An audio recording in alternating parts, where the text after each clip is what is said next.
up, guys? Corey here, and today we're looking at my editing desk and what I use to optimize my workflow.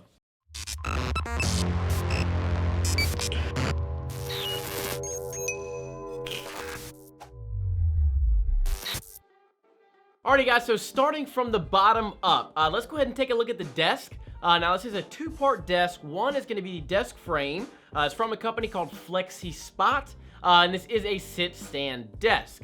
So at any given time, I can raise it to standing height, I can lower it to sitting height, or really anything in between. Now, as for the tabletop, it is from IKEA, which at this point everybody knows IKEA. It's the Lindman. I believe it's a 58 or 59-inch tabletop, and it is in the black-brown colorway. Now, the monitor of choice is from Samsung. It's a 32-inch monitor. The model number and the link to where you can find it on Amazon will be right down below. It's been a hell of a monitor. It's great for video editing, great for schoolwork, and it's got a large enough real estate that I actually do not need a second monitor. Now, this Samsung monitor does have VESA compatibility, so it actually can be mounted, and it actually is on a Vivo stand. Now, the reason I picked the Vivo stand was for a couple reasons. The OG Samsung stand was about half the depth of the desk, which is absolutely ridiculous.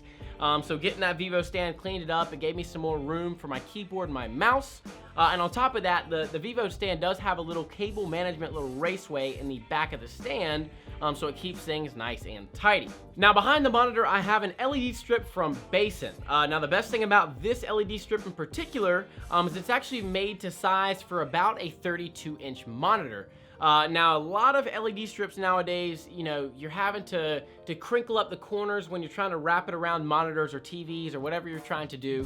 But the great thing about this LED strip is it's actually got these little connectors, so you don't have to worry about bending the LED strip or anything ridiculous like that.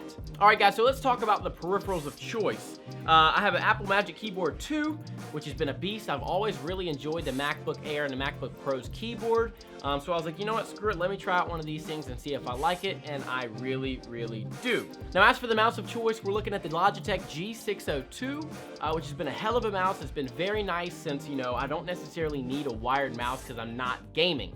Since it's a lot of video editing and schoolwork, I can get away with having a wireless mouse, and it's actually been a very solid choice. Now, resting below that mouse, we do have a SteelSeries mouse pad. Very, very high quality mouse pad, and it's actually very thin, but it's made of a very nice material. Now, power on this setup, we have a fully spec'd out 2014 MacBook Pro. Now, guys, this has been a hell of a computer. Been great. It's been a workhorse for all my editing, all my schoolwork. Now, if you guys don't know, if you're not familiar with the channel, I do have a fully built PC over kind of in the other side of the office here, and that's for all the gaming. But for this side, where all the productivity happens, this has been a hell of a computer. Now, the headphones of choice are from Audio-Technica. They're the M50Xs, the very popular M50Xs. They kick butt. They're great studio monitoring headphones. They drowned out a good amount of the sound, but they're really not noise canceling. But they are a very well-rounded headphone, and I can keep them on my head for hours without any discomfort. Now, the M50Xs are resting on a stand from Avantry. Now, I cannot stress how nice of a headphone stand this is, guys. I mean, it's worked wonders for me. Very budget friendly. It looks clean, it fits in with the setup, and you actually even have a little dip in there on the bottom, so you can put the cord from your headphones there, so it looks nice and clean all the time. So as you can see, I have a lamp on each side of the desk. Now, these are from IKEA, and they're $10 a pop. Now, given the price point, they have done nothing but work wonders. I mean, they are phenomenal lamps, especially for $10. And if I had a need to have 15 or 20 of these lamps, I definitely would. Now, I do have a Philips Hue bulb in each of those lamps, so I can create all sorts of kind of lighting effects and kind of spice up the setup at any given time. So one of the most unique items on my desk is this screen bar lamp from BenQ. Now, I never thought I'd pick one up myself, but what I did is I went ahead and picked one up just to try it out, because I've been having some issues seeing my Magic Keyboard at night since there's no, backlighting or illumination. And it's actually worked flipping wonders. So I don't have to keep my ceiling light on anymore, all these big lights in the house. I can turn everything off and be in my groove while I'm editing or doing my schoolwork. And it can change color temperatures, change brightness, and a bunch of other features. So as you guys can see here, I do keep the editing desk fairly minimalistic.